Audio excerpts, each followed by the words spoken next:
Well, welcome to yet another episode of the Insert SEO podcast, where we talk more about SEO than my monologue talks about my faults and shortcomings. Today, we welcome content strategist supreme Liraz Postan as we analyze the latest trends in content and voice search, breaking down which content marketing KPIs are worth your while and how to consider your audience's post-click behavior. I am your host, Morty Oberstein, and I am joined by the ambitiously ambitious, the diligently diligent Kim Ragones. Good morning, Morty. Thank you for having me on your show again. How are you today? By the way, it's our show, and why are you surprised that you're on the show again? It's like your normal routine thing. I get surprised every time you ask me. By the way, you sound like you have a cold. Are you okay? I do have a cold, but I am also okay. Okay. I'm going to make it. Thank you. I'm a survivor. Oh, good. I'm glad. Be strong. Yes, thank you. well, thank you for coming on the show again today, despite your sickness. Thank you. Mm-hmm. By the way, the world wants its trees back from all the tissues that you're using. Okay. I do recycle at home, so You recycle I feel your like tissues. I That's make up for good. It. Yes. Great. That's good to know. All right, we have a great show for you today. I talked to the great Liraz Postan, and we got into a really fluid conversation about where things are headed in the world of content marketing.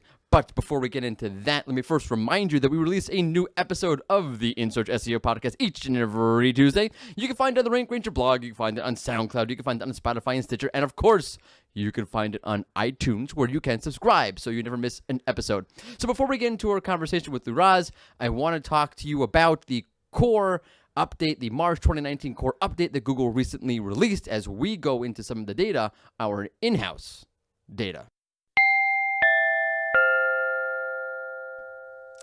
Okay, take it away, Kim. What happened with the core March 2019 update? The March 2019 core update was the first confirmed Google algorithm update of 2019. Per the Rank Risk Index, the update did not appear to be any larger than any other substantial unconfirmed update. That said, there has been a bit of speculation that the update was a reversal of the August Medic update. Mm-hmm. So, okay, few questions here. Okay, one, how big was the March 2019 core update? How big relative to other updates? And of course, to the Medic update. Was any niche more impacted than the next? That's question number 2. Question number 3, was the update indeed a reversal of the Medic update? Okay, so bombs away. 1, the length and fluctuations of the March 2019 core update, that is a mouthful every time I say it, was not at all different from your average unconfirmed yet substantial Google update. Okay, for example, the core update here ran for 4 days and brought our index's fluctuation levels to a high of 89 out of 100, okay? The update we tracked the end of February, which was, of course, unconfirmed, that was a 5-day event, okay? And that saw fluctuation levels reach a high of 91. So the core update only hit 89, and the unconfirmed update hit 91. Okay, relatively the same thing, but you get the point. The confirmed update and the unconfirmed update that happened a week prior to it were of the same relative fluctuation level and the same amount of rollout time. Okay, so that being that, okay, you might ask me, well, the Medic update, well, that also just lasted 4 days, but that one hit fluctuating levels of 94 out of 100. It was the same length of time in the rollout, but it was a much more powerful punch. By the way, the first of the confirmed core updates, which was back in March 2018, okay, that lasted 2 full weeks. And that hit fluctuation levels of 99 out of 100. So to me, and I'm speculating here, that tells me that, I know Google said, we've had these broad core updates for some time now, but to me, the length of that first one, that initial one back in 2018, that tells me that something new was added into the system, so to speak. Something new was added in, and it's what we have now are subsequent follow-ups to that. So that first initial one was humongous, really long algorithm update, 2-week-long update event, and we saw spikes that even rivaled that of the Medic update. Okay, so what's next? Niches. Ah, right. Niches. Is it niches or niches? I always say niche. Whatever. Okay. Unlike the Medic update, okay, there were no standout niches here. Okay. In fact, the health niche was a bit more stable than some of the other niches that I looked at. For example, okay, the travel niche showed a volatility increase of 5% at the top spot on the SERP. okay, meaning the number one ranking position. Okay, while the health niche saw a marginal 1% volatility increase during the March 2019 core update. Say that 10 times fast. Okay, of course, as I'm telling you, that name is making me crazy. I know it's a whole big scandal with the name. It is a mouthful to say, and it's a mouthful to write for some reason. I don't know why. Why couldn't we name it something simple like Bob? Or maybe you can slow down when I you're speaking. cannot slow. I'm from New York. I cannot slow down when I'm speaking. Plus, I have so much to do, so much to say, and you all tune out after 35 minutes. All the study says, so I gotta pack it in here. Okay, where was I? I don't know. Okay. So when you go down the SERP, volatility, of course, picks up. So in the case of the health niche, when you look at the top 10 results overall, okay, there's a 70% increase in rate volatility during the update. Keep in mind. Okay, while that 70% increase in the health niche, see its YMYL sites, again, the gambling niche saw an 80% increase for the same metric. So there was not a focus on YMYL sites. So eat that, get it? Because EAT, whatever. Okay, by the way, same metric during the Medic update, that is the volatility of the top 10 results, there was a 94% increase within the health niche as opposed to the 70% that we saw here. Okay, next item. Medic reversal. Yes, medic reversal. Okay. Well, the niche data source says it all. There was no focus on health or finance or anything like that. However, and this is where all the controversy has come up, there were sites that did get hit by the Medic update that saw a bit of a rebound with the March 2019 core update, the 2019 core, whatever you want to call it, okay? The most obvious was drax.com, which I always call drakes.com because that's how you spell it. There's no period in the website. Not Dr. DR period. drax.com, which got axed. Get it? It got slammed. That was terrible. It got slammed during the Medic update. So we at Rank Ranger saw the site get a 90% boost in its visibility as compared to the previous month with the March 2019 core update. That, by the way, meaning it's a 90% increase, not back to what it was before August 2018. It's relative to the last 30 days, okay? In other words, it doesn't mean that the site was restored to its former glory. It was not, okay? The site, despite the gains seen during the March 2019 core update, it's good that you put the March 2019 broad core update. That word broad would have totally fouled up my mouth. Has a visibility score that is well below. There's the site now, drake's.com. Despite a 90% spike in its visibility as a result of the March 2019 core update, okay, it still sits far below its visibility after the Medic update, meaning it's not a full rebound, okay? Thus, if you want to put it this way, from this perspective, even when dealing with sites that were hit by the Medic update and they did rebound, I would not call it a reversal because, well, it didn't go up the way it did after it was hit from the Medic update. It slightly rebounded, relatively speaking, all things considered, and I'm sure those sites are very happy, but I'm sure they're still not happy that they're still below where they were during the Medic update. Other than that, and forgetting that, okay, tons of the sites, many of the winners and the losers, whatever it is, did not get hit by the Medic update. So it's very, very hard to call this thing a reversal in any way, shape, or form. Do you think, Kim, that's enough update on the Google algorithm update for one day? Yes, I think that satisfies our daily needs. Okay, because I'm done talking about it. Okay. I've had enough. I can't say 2019 core March I can't say it again. I can't even get it out of my mouth anymore. Please. Okay. Well, before we move on to our interview with Liraz, okay, let's get into the share your SEO tip of the week, because this week we're going to be asking you to share your tips on recovering from a Google algorithm update. What do you do to recover from being hit by a Google update? Good question. Okay. We will post the share your SEO tip. We'll post it on Twitter. You can comment right there on social media. We'll post it on Facebook. You can comment right there on social media, but we'll also place a link to a doc where you can submit your thoughts, your tips, what and whatnot in the doc. And especially if you want to keep it anonymous for whatever reason, you can do that as well. By the way, let's take a quick look back at last week where we asked, how do you create a well-oiled SEO machine? Tons of good tips on this one. Really exciting about this one. But I have to give props to Lyndon NA on Twitter.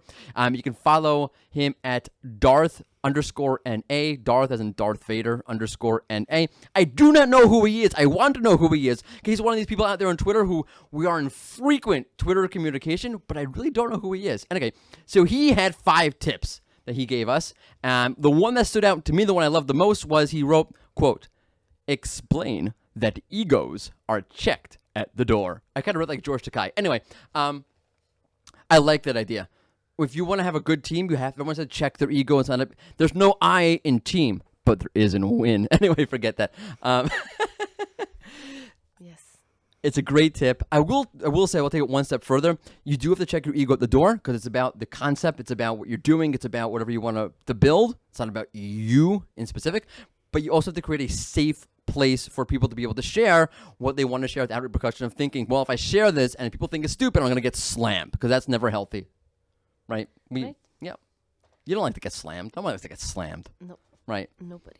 That's a dumb idea. Don't do that, because that will not help you build a well-oiled anything team. Yes. Yeah. Okay. Let's move on to our interview with Liraz Postan. So sit back, relax, or you can take notes if you want, if that's your thing, because here's Liraz on some content strategy awesomeness. Cut one. Another day, another SEO expert joining the In Search SEO podcast, which in actuality, we are a weekly podcast, but saying another week, another SEO expert doesn't sound right to me. My misuse of idioms aside, she is an international SEO, a content consultant. She is a speaker at Brighton SEO, among other conferences. She is a contributor to Search Engine Journal and Marketing Profs. She is the great Liraz Postan, who's joining us to talk about content. Welcome. Ooh, what an intro. I know, Hi, I over-embellish. Good. Thank you for coming on. That's great. That's great. You know, I like to butter you up a little bit before I'm you come so on the happy to show. join. Thank you. Yeah. So Thank tell me. you. No, my pleasure. Absolutely. I'm honored, actually. So what have you been up to lately? Let us in on it. Well, basically, I'm in the industry for a while, like almost 12 years in the industry, doing content and SEO internationally. And now I'm just ending my days at Outbrain after 3 years. Wow. As the head of content and SEO. And I'm starting my own firm as a consultation for marketing, SEO, and content strategy to help B2B companies mostly. Well, you know, I have experience with B2C, but I find myself more attracted to B2B companies because as a business owner, as a marketer, so I always know what to make the perfect goal for the users. So for me, it's really, really interesting niche.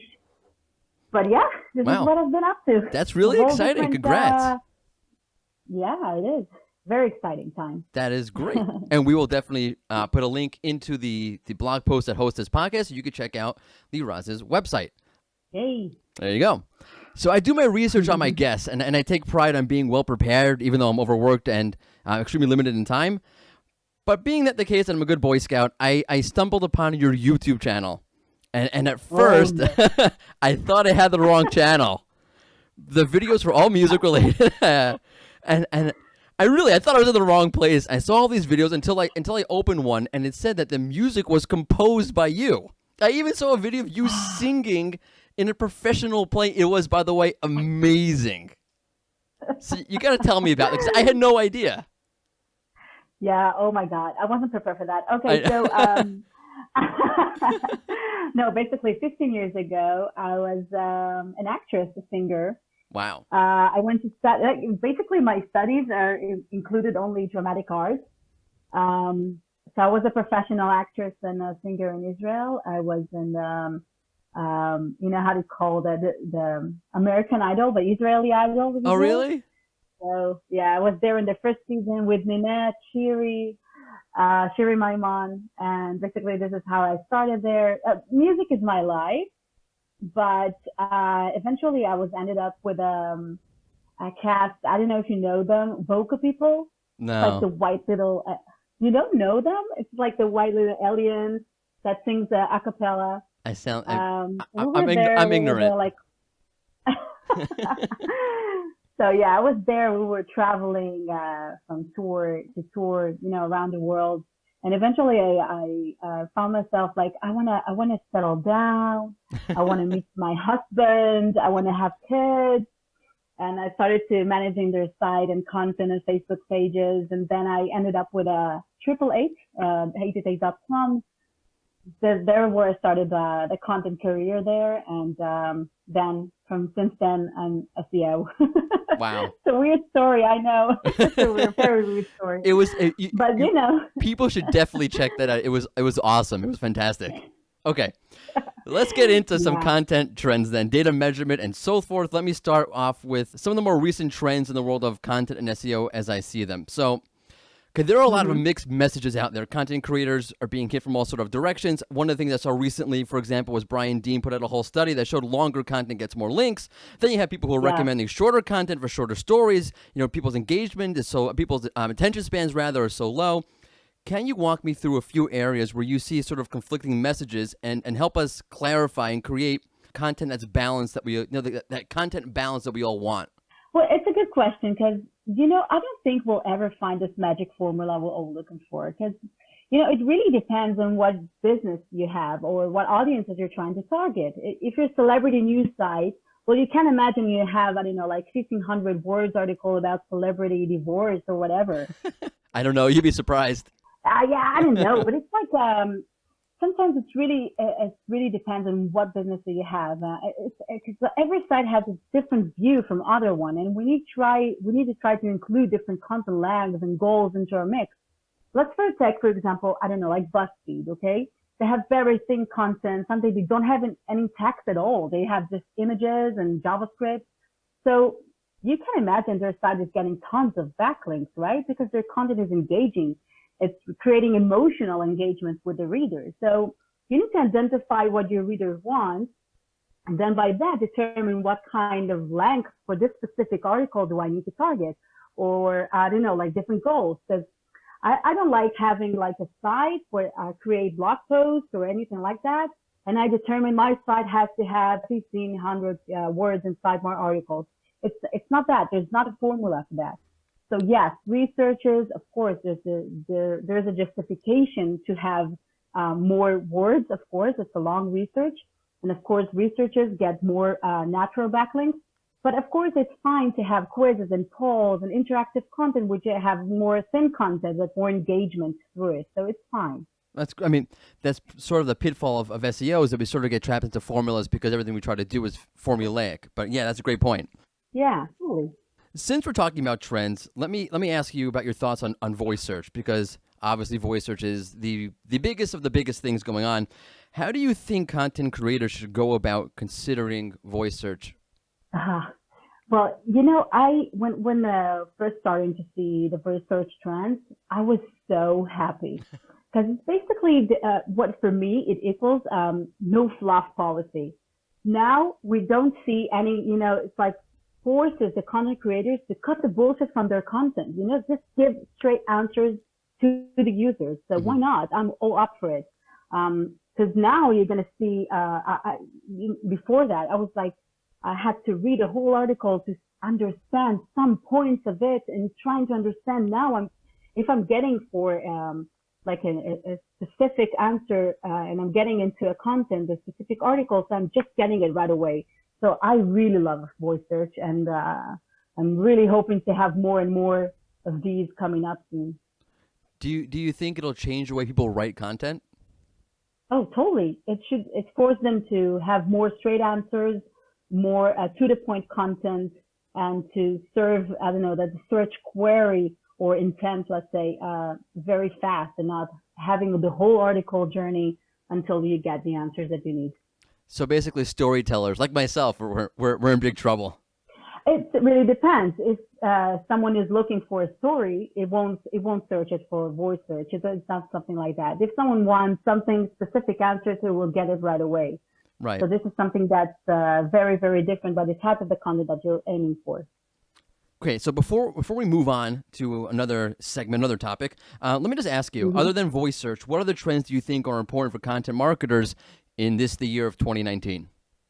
Well, talking about content creators, like in the last question, they'll have to learn how to create content throughout all marketing channels, not just blog posts. I mean, even let's say 7 years ago, if I had included 2 blog posts a week or maybe a month for small businesses, it was great. Now it's just the basics. Now you have to get the blog posts into your business. But now I'm talking about content creators. We have to learn how to write email marketing, ads, social, short videos, stories, polls, you name it. Everything that's come into content. Basically, content creators, we have to create it with the same tone, with the same audiences.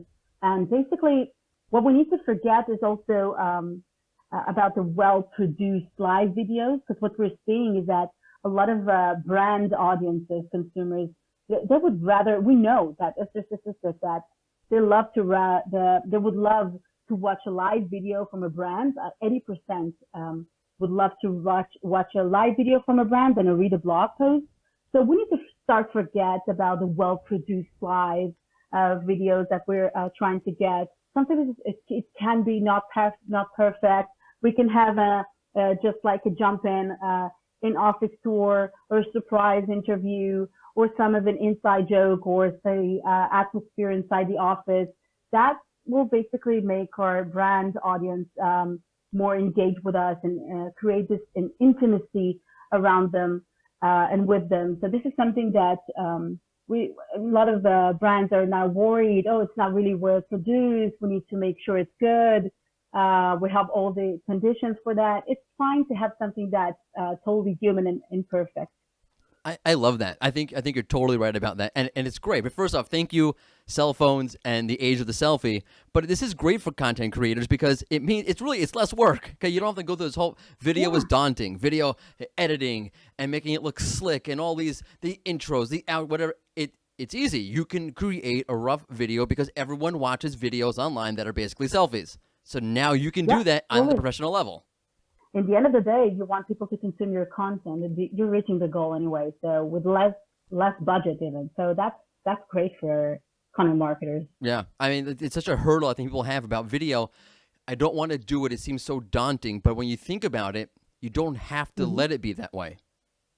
Yep. Totally. Agree. Okay. So let's talk about metrics. Everyone we're in marketing, we're in SEO, we're in content. Everyone wants to talk about data. How do you, okay. There's so many different KPIs that you can consider and look at and determine how your content is doing. When looking at content marketing, okay, what KPIs do you consider to be vanity metrics? Because I think so many of them are. Yeah, but I think when it comes to vanity metrics, we should keep it simple. I'm looking for raw page views. This is how I know just how my content performs. And then I look for downloads, registered users, any type of conversion that basically my content is doing, or let's say type of engagement. This is simple as vanity metrics. Okay, so then let me ask you more specifically then. How do you separate metrics like bounce rate, time on page, and so forth when dealing with various types of content, since they don't equally apply to each content category? For example, if your web page is just meant to be a quick stop, is a short paragraph there, then the time on the page is obviously going to be much less than an in-depth article, let's say a medical article. People are going to really read through that. So how do you separate that out? Well, basically, I group different types of content and then comparing the metrics for each one. So, for example, some content should have higher bounce rate and low time on site metrics, and some, let's say, more interactive content should have more engagement. This is what I'm aiming for when I'm doing my reporting. So let's say I have like an interactive quiz inside my blog post. So I would see there in analytics for sure, a lot of time on site, people more engaged, a scroll depth maybe. But when it comes, I don't know, to other blog posts, they have different other metrics, and I try to group them into separated them in my reporting. That's a great idea. I mean, so you're basically aggregating all of the different types of content and creating a baseline out of it. Yeah. That's a great idea. Brilliant. Okay. So let me ask you about reach, because I love reach. To me, it just seems like it's abstract. It's like impressions and that sort of page views. It's very, very linear. It's very great. Okay, I get it. X number of page views. But reach to me seems abstract. It seems much more substantial in a way. But how do you understand metrics such as reach? Because, again, not everybody you're reaching is equal. One person is more of a relevant reader than another person. Yeah, totally. Wow, we can have a whole discussion about reach. It's a great topic. I think that reach is let's call it as a measurement of potential audience size, let's say. And of course, large audience is good, but reach alone does not tell you everything. Reach becomes very powerful when we're comparing it to other engagement metrics. So I will give you an example. Let's say we're going to pick an important action or engagement numbers. I don't know, like clicks, retweets, or replies, and then we divide them by reach to calculate an engagement percentage. So now we know how many people participated in my campaign, or let's say in my content. Reach helps me contextualize other engagement metrics. So it's a basic metric. This is how I'm using it. It's like a basic thing that I need to play with it a little bit more to gain more actionable insights from. That's actually really creative, because I always, as much as reach is very curious to me, and I really think there's something to it. It's, again, one of these metrics hard to qualify, but it's interesting to use it as a stepping stone to qualifying other data. Yeah, exactly. Mm-hmm. Let me ask, because it's one of my concerns about SEO in general. But do we go too far with KPIs? If yes, in what ways do you think do we need to go beyond KPIs? And if not, how do you think KPIs do offer a complete sort of picture? I always have this debate because I have more holistic approach with SEO. And in general, I don't separate SEO from marketing strategy or any marketing plan. For me, it's just like go hand by hand. I know some of the people will say, oh, no, it's like a huge debate. I don't know. It's like some people are acting, they say it, but then they acting very differently when it comes to action. For me, I'm really happy that you answer basically question. You have this question for me because we sure do need to go beyond KPIs because, good companies cannot rely on simple reporting of business results. We need to identify certain behaviors or content types or actions that lead us to great KPIs and measure them as well. For instance, I don't know, if I know internal education inside an organization about a certain topic, I don't know, say PPC, say SEO, sales tricks and tips, it maybe increases sales or the business, or maybe it reduces concerns, or maybe grows someone else's self-esteem.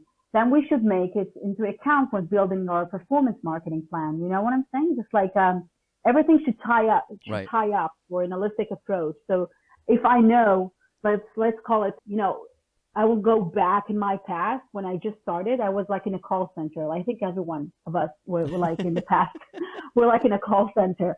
And I just came to realize that when I talk in specific behavior with my clients on the phone, I get something that's benefiting me with my KPIs, with my goals. The call is getting shorter. The customer is very satisfied. So the survey after post, call is really, really good. And this is my KPI. So I will keep doing this behavior. I will keep doing the same things that I'm doing, the same actions, the same flow of the call. So this is something that we need to measure as well. So yeah, totally. Yeah, I would the first one to say we should go beyond KPIs. It's something for the future, for a really strong performance marketing plan. You should do it. Yeah, I mean, it's so easy to fall into a KPI or getting too focused on data because it's easy, it's clear. But I think that they're great for planting flags and saying, okay, great, here's what's going on. Let me investigate this a little bit more and create a more holistic or more foundational understanding of where things are heading directionally with what I'm doing. So I'm definitely with you on that. I'm glad you're with me on this because I'm adding you to my team of people who think that we go too far with data sometimes. It's really hard to implement, that's all. But because sometimes you don't have enough resources to do it. But you should have it. Like it should go into a regular reporting, I think. Yeah. When you're planning. Yeah, totally. Okay, so the last thing I wanted to get into with you was what happens after click. So I have two questions for you. One is sort of a lead up to the other one. So let's start off with, what do you think the most important thing to consider is when addressing user behavior post-click? For me, I'm just going to talk about myself because I think that what I'm looking for post-click is just like the scroll depth. I like to see if my content is like how many people are reading through the article and bounce rate. This is what I'm looking because what I'm interested in is knowing is basically if the content was misleading or too long to digest, or did eventually the user reach the target? So I don't know, like, did I serve the search query, or did the content give the user what he was looking for in the first place? Right. So this is what I'm looking for. Also looking for on recordings, user recordings. That's very, very helpful to understand how user is behaving inside your articles or a specific page. So, my whole goal is just basically see if I'm getting the right content, or even information the user is looking for. Even, sometimes the content is written very good, but it's not really designed to understand it. So scanners or people that don't have time to read throughout the article, they just give up and go away and Right. search for another competitor. So this is something that I'm looking for. So that's really interesting. And part of the reason why I wanted to bring this up is, all right, so this is a topic that I love. It's search as a journey. So at their 20th anniversary event, Google made a shift towards catering to a user's search journey. That's their term, not mine.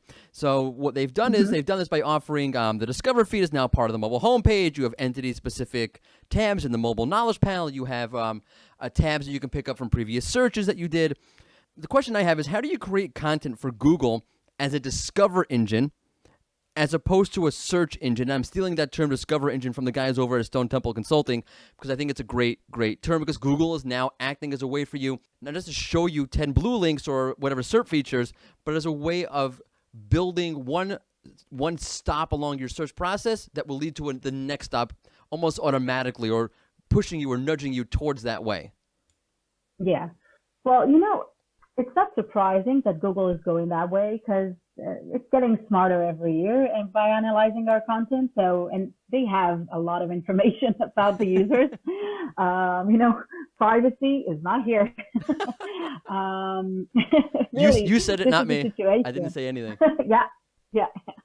And by the way, just giving, the information. So I love getting more personalized content. So it's not surprising that I work for Outbrain. It's just like it's better experience there for me. So I love discovery engines. But what I'm focusing on is creating more entities and creating more authorities to make sure that Google and the user will trust basically will trust my content. Because if I'm going to serve just any content, so if it's a shady side, it's not looking good, it's not really, I don't have any authority to write what I'm writing, so it's not going to cut it. And with Google Discovery SEO, we have to create an engaging content, fresh, and also to make sure to include newsworthy content, as well as evergreen one in the mix. Because, what we're seeing is that the newsworthy articles that sometimes we have to include because it's an industry articles, and of course it's something that a lot of people are getting involved with and engaged with. But it doesn't really, sometimes they don't have the highest ROI because they have time limitation. Of course, it's not evergreen content, just like newsworthy, and that's it. So we're trying to create more, and Google, like SEO will try to use Google Discovery to create more evergreen content and engaging content to appear there. Google loves fresh content, so the more authority and entity you will have and engaging content, you will be there and you will get those spots, those limited spots. So you're really speaking my language here. I think people forget. People don't realize that when Google's able to understand an entity, part of being better to understand the entity is that they're better able to understand where you fit in, how I'll get the word out. I promise. How authoritative. There we go. Gosh. How authoritative. It's a good thing I speak for a living. How authoritative Google views you as your entity. Your site is an entity, so to speak. And the more authoritative you are, the better things are going to be for you if Google's taking a more entity-based approach towards throwing things onto the SERP. Yeah, totally. Okay. It's a hard work to become an entity, but it's a hard work to create this kind of authorization. See, I'm not the only one. Okay. Yeah, you're not the only one. But yeah, it's a hard work, but it's going to pay off in the long run. Yeah, it's good. Should be interesting to see how this all develops going forward, because I think we're still at the very infancy of this whole process. Yeah. Yeah, totally. So I hate to do this to you, but I have this little bit, and it always backfires on me, by the way, where I'm going to give you two options. I call it optimize it or disavow it. And either these are two really good options or they're two really bad options, and you're stuck choosing either one great option over another great option, or you're stuck having to choose one really terrible option. So we're going to play. Yeah, but inevitably, you guys are such experts that what I think is a great, I've cornered you. It never works out that way. But let's see. Let's play Optimize It or Disavow with Liraz Postan.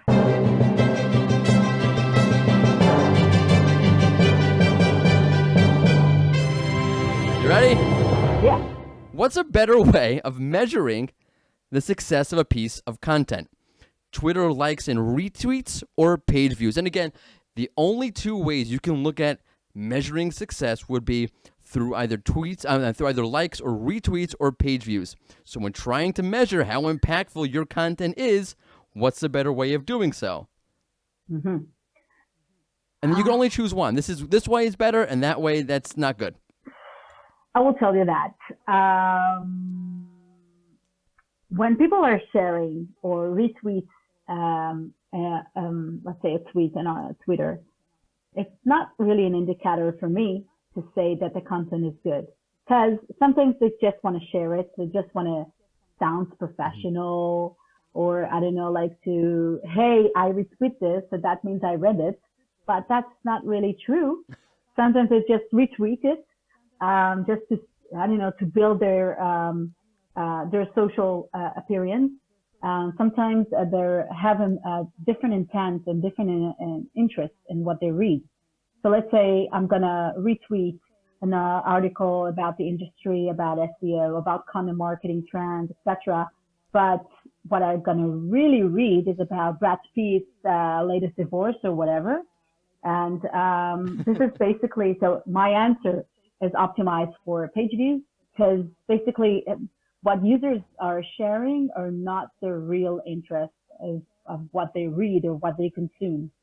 This is something that's very important to understand. Yeah, there's like a whole study about it, by the way, about how people, how people are sharing on social media, just sharing it because they know that people are looking at their profile and their feed, so they won't share anything that's shady or anything that's not really, match their profile. So this is something that's very important to understand. See, that's a great answer.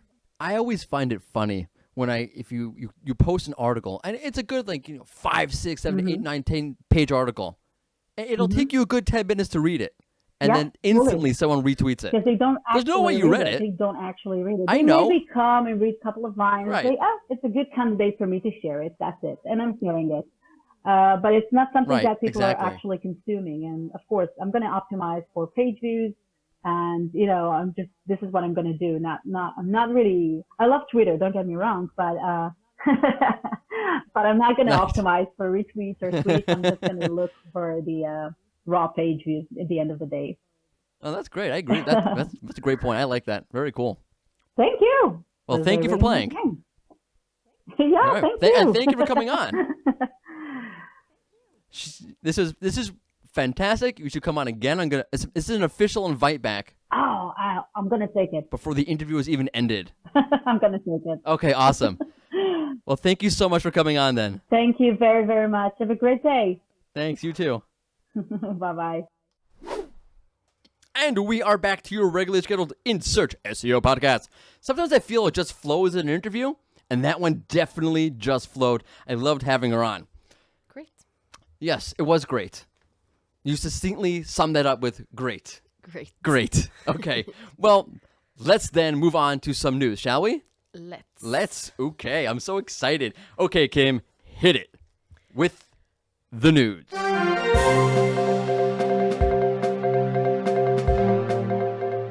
A few months back, Google tested a feature where you could submit a question directly to Google to be answered in a situation where the results were not satisfactory.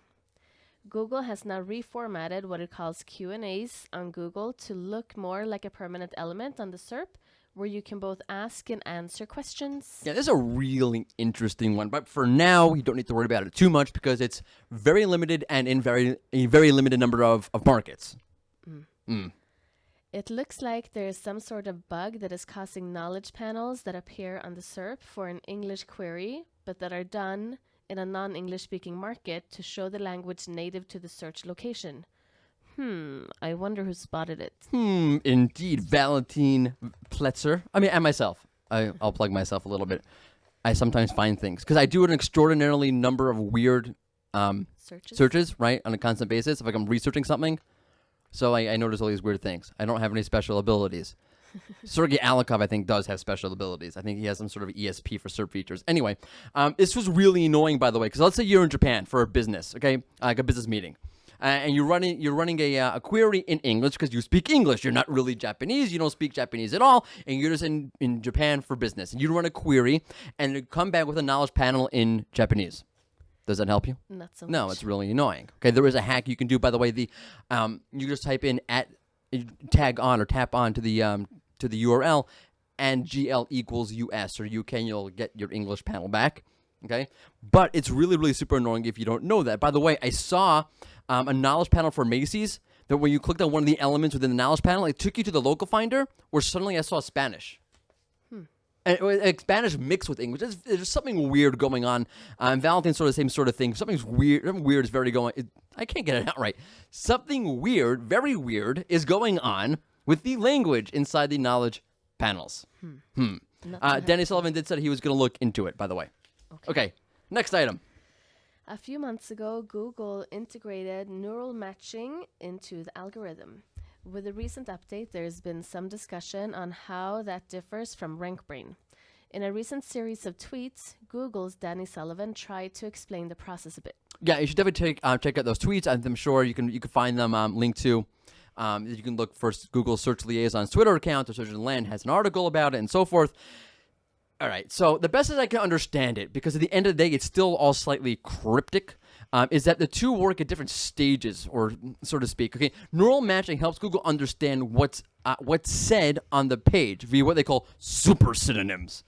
So super, it's a super synonym. Anyway, in other words, okay, is this term the same thing as another term, right? So if I write one thing, and there's another term that's very similar to it, it's a synonym, right? Oh, Google understands that those two things are the same thing. Okay, and Danny gives some great examples back, I think from September or November, something like that. He gives actually an example of how that actually plays itself out with the real search terms. If you go through the articles on all the news websites, you'll find that. RankBrain, on the other hand, to the best of my understanding, is what's included in this concept. Let me give you sort of an illustration. So Google, via its neural matching, understands that this search term, this language, and that language are synonymous. They're the same thing. Okay. Let's just say like a terrible example: buy a new car versus acquire a new car. Okay, that's overly simplistic. Google already understands that. But let's just say now use neural matching to understand that a buy and acquire or get are all the same thing. Okay, I'm oversimplifying that. Neural matching is much more complicated than just what I said. Okay, so don't hold me to that. Just give me an example off the cuff on the podcast. Okay, now what's included in buying a new car? When you type that in, do I want to just buy a new car? Do I want to learn about how to buy a new car? Do I want to learn about what to look for when buying a new car, or where I can get the best deals? Conceptually speaking, what's included in buying a new car? That's RankBrain. Notice the term buy and all the other synonyms, neural matching. Okay, what's included in that conceptually? RankBrain. That's the best of my understanding. Again, if you have another understanding, feel free to let me know. But I'm pretty sure that's what it is. Okay. Is that it for the news? There is one more. Oh, there's one more. Okay. Yes. Apparently, the markup that told Google that the content continues on the next page has not been something that search engine has looked at for quite some time. In fact, Google says that you should not break up your content over multiple pages. Oh, yes. And this was, of course, a sore spot because Google didn't tell anybody for a long time, blah, blah, blah, blah, blah. What Google did say, however, was that you should just create content that's all on one page. I'm not going to get into the controversy. You either don't know about it, you can read about it, and whatnot. So we're good. We're done with the news? We are done with the news. Woohoo! Okay. Well, then, it's time again. As our time together is drawing to a close, it is time for the fun SEO send-off question. Drum roll. Drum roll. Brrr. We'll just do the music now. Insert music now. Go. Okay. So being that Google announced its gaming platform Stadia. I hope I'm pronouncing it right. Google had announced a new gaming platform, an online gaming platform. Yeah, I'm not a big gamer, so I don't really. Neither am I. Yeah, I'm old. At least if I'm not think I'm old, older. we're not. It's not a competition. Good. Why, you don't want to win? No. Okay. This one I want to lose. If it makes you feel better, I think men die earlier. Like women live longer, I think. Okay. So we're the same age death-wise. Okay. Right. Good to know. Good to know. Anyway, with Google announcing its gaming platform, Stadia, whatever you want to call it, what do you think is Google's favorite video game? Who should answer first? You. Okay, so as I mentioned, I am not a video game person. I have not been. My brothers play GoldenEye and Super Nintendo. No, not Super Nintendo. See, I don't even know. PlayStation? No. Nintendo 64. I got it. Nintendo 64. Yeah, and he was like so into. I'm like, this. I don't get it. This sucks. This is boring. Anyway, and then all of you freaking like GoldenEye is the best game ever, or it was the best game ever. Anyway, old as it is, and old as I am going to say that Google loves Tetris. You know, because Google, it's got to get all the right pieces in the right places when deciding to rank something. So it likes Tetris. Yeah, it's good, also works. a classic. It's a and classic. Very smart. Smart game. Smart game, right? Google Smart. Answer. Yeah, Yes. thank you. Okay, what do you got? So, I also like Tetris, but the Is that only is that other- because the only game you knew was Tetris?